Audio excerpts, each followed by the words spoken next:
पंजाब दर्शन 92 ਦੇ ਸਾਰੇ ਦਰਸ਼ਕਾਂ ਦਾ ਮੈਂ ਨਿੱਘਾ ਸਵਾਗਤ ਕਰਦਾ ਹਾਂ। ਦੋਸਤੋ, ਜਿਵੇਂ ਕਿ ਤੁਹਾਨੂੰ ਪਤਾ ਹੀ ਹੈ ਕਿ ਅਸੀਂ ਸਮੇਂ-ਸਮੇਂ ਤੇ ਤੁਹਾਡੇ ਲਈ ਵਿਸ਼ੇਸ਼ ਪ੍ਰੋਗਰਾਮ ਲੈ ਕੇ ਹਾਜ਼ਰ ਹੁੰਦੇ ਹਾਂ।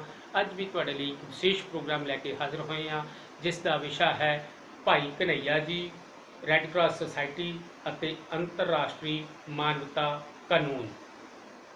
ਭਾਈ ਕਨ੍ਹਈਆ ਜੀ ਦਾ ਜਨਮ ਪਿੰਡ ਸੋਧਰਾਂ ਨੇੜੇ ਵਜ਼ੀਰਾਬਾਦ ਪਾਕਿਸਤਾਨ ਵਿਖੇ ਸਨ 1648 ਵਿੱਚ ਮਾਤਾ ਸੁੰਦਰੀ ਜੀ ਤੇ ਪਿਤਾ ਭਾਈ ਨੱਥੂ ਰਾਮ ਜੀ ਦੇ ਗ੍ਰਹਿ ਵਿਖੇ ਹੋਇਆ। ਉਹ ਬਚਪਨ ਤੋਂ ਹੀ ਜਿੱਥੇ ਕਿਤੇ ਵੀ ਸਤਸੰਗ ਹੁੰਦਾ ਉੱਥੇ ਚਲੇ ਜਾਂਦੇ ਅਤੇ ਹੱਥੀਂ ਲੰਗਰ ਪਾਣੀ ਦੀ ਸੇਵਾ ਕਰਦੇ।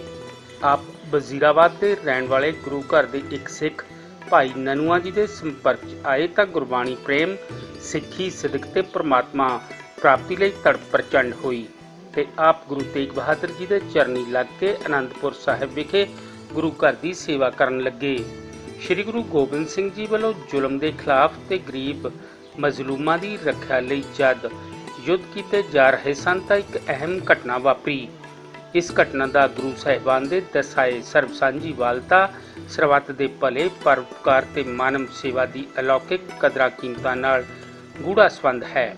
1704 ਈਸਵੀ 'ਚ ਜਦੋਂ ਅਨੰਦਪੁਰ ਸਾਹਿਬ ਤੇ ਮੁਗਲਾਂ ਤੇ ਪਹਾੜੀ ਰਾਜਿਆਂ ਨੇ ਹਮਲਾ ਕੀਤਾ ਤਾਂ ਇਸ ਜੰਗ ਵਿੱਚ ਭਾਰੀ ਗਿਣਤੀ 'ਚ ਸਿੱਖ ਅਤੇ ਹਮਲਾਵਰ ਸੈਨਿਕ ਜ਼ਖਮੀ ਹੋਏ।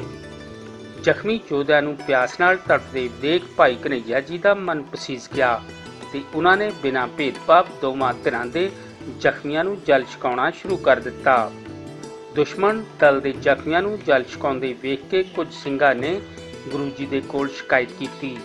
ਗੁਰੂ ਜੀ ਦੇ ਪੁੱਛਣ ਤੇ ਭਾਈ ਕਨ੍ਹਈਆ ਜੀ ਨੇ ਕਿਹਾ, ਮਹਾਰਾਜ, ਮੈਨੂੰ ਤਾਂ ਹਰ ਕਿਸੇ ਵਿੱਚੋਂ ਤੁਹਾਡਾ ਹੀ ਮੁੱਖ ਨਜ਼ਰ ਆਉਂਦਾ ਹੈ, ਮੈਨੂੰ ਕੋਈ ਵੀ ਆਪਣਾ ਜਾਂ ਬੇਗਾਨਾ ਨਜ਼ਰ ਨਹੀਂ ਆਇਆ। ਗੁਰੂ ਜੀ ਨੇ ਆਖਿਆ, ਭਾਈ ਕਨ੍ਹਈਆ, ਧੰਨ ਹੈ ਤੇਰੀ ਕਮਾਈ। ਤੇ ਉਹਨਾਂ ਨੇ ਭਾਈ ਸਾਹਿਬ ਨੂੰ ਮਲਮ ਦੀ ਡੱਬੀ ਤੇ ਪੱਟੀਆਂ ਦੇ ਕੇ ਫਰਮਾਇਆ ਕਿ ਜ਼ਖਮੀਆਂ ਨੂੰ ਪਾਣੀ ਪਿਲਾਉਣ ਦੇ ਨਾਲ-ਨਾਲ ਮਲਮ ਪੱਟੀ ਦੀ ਸੇਵਾ ਵੀ ਕਰਿਆ ਕਰੋ। ਜੰਗ ਵਿੱਚ ਜ਼ਖਮੀਆਂ ਦੀ ਬਿਨਾਂ ਭੇਦਭਾਵ ਸੇਵਾ ਦੇ ਇਸ ਸੰਕਲਪ ਨੇ ਸੇਵਾ ਦੇ ਇਤਿਹਾਸ ਨੂੰ ਨਵੀਂ ਦਿਸ਼ਾ ਦਿੱਤੀ। ਭਾਈ ਸਾਹਿਬ ਨੇ ਸਾਰੀ ਉਮਰ ਮਨੁੱਖਤਾ ਦੀ ਸੇਵਾ 'ਚ ਲਗਾ ਦਿੱਤੀ। ਆਪ 70 ਸਾਲ ਦੀ ਉਮਰ ਭੋਗ ਕੇ 1718 ਈਸਵੀ ਵਿੱਚ ਪ੍ਰਭੂ ਚਰਨਾਂ 'ਚ ਜਾ ਬਿਰਾਜੇ। ਉਹਨਾਂ ਵੱਲੋਂ ਆਰੰਭੀ ਸੇਵਾ ਨੂੰ ਵਿਸ਼ਵ ਪੱਧਰ ਤੇ ਸੇਵਾ ਪੰਥੀ ਸੰਪਰਦਾ ਦੇ ਮਹਾਂਪੁਰਖ ਅੱਗੇ ਵਧਾ ਰਹੇ ਹਨ। ਹਰ ਸਾਲ 20 ਸਤੰਬਰ ਨੂੰ ਭਾਈ ਕਨ੍ਹਈਆ ਜੀ ਦੀ ਯਾਦ 'ਚ ਸ੍ਰੀ ਅਨੰਦਪੁਰ ਸਾਹਿਬ ਵਿਖੇ ਸਮਾਗਮ ਕੀਤੇ ਜਾਂਦੇ ਹਨ।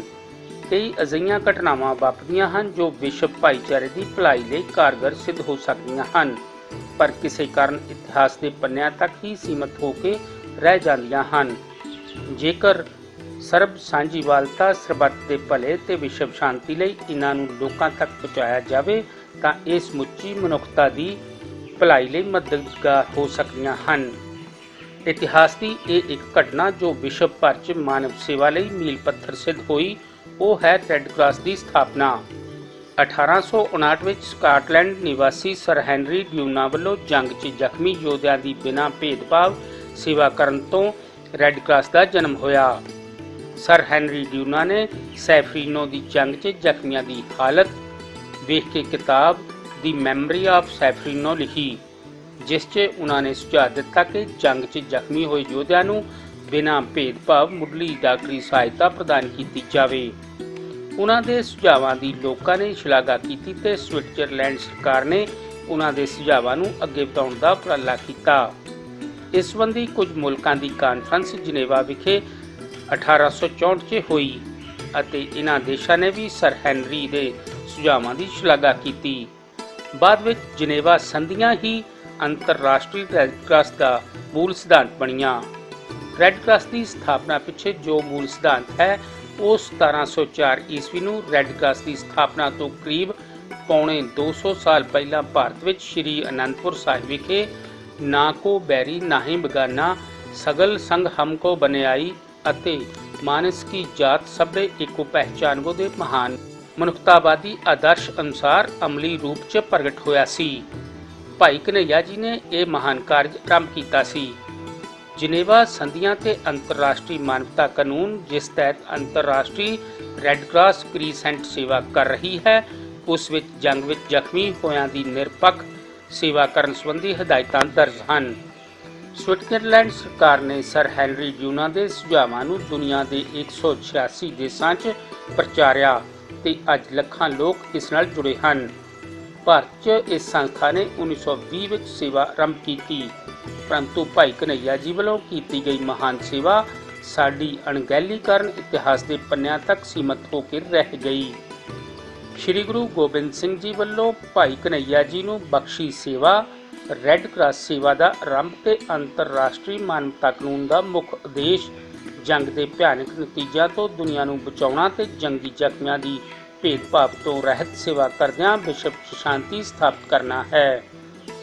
ਇਸ ਸੇਵਾ ਵਿੱਚ ਰੈੱਡ ਕਰਾਸ ਦੇ ਪਿਤਾਮਾ ਸਰ ਹੈਨਰੀ ਡਿਊਨਾ ਅਤੇ ਦੂਸਰਾ ਨਾਂ ਅਮਰੀਕਾ ਨਿਵਾਸੀ ਮਿਸਟਰ ਫ੍ਰਾਂਸਿਸ ਲਾਈਬਰ ਦਾ ਆਉਂਦਾ ਹੈ।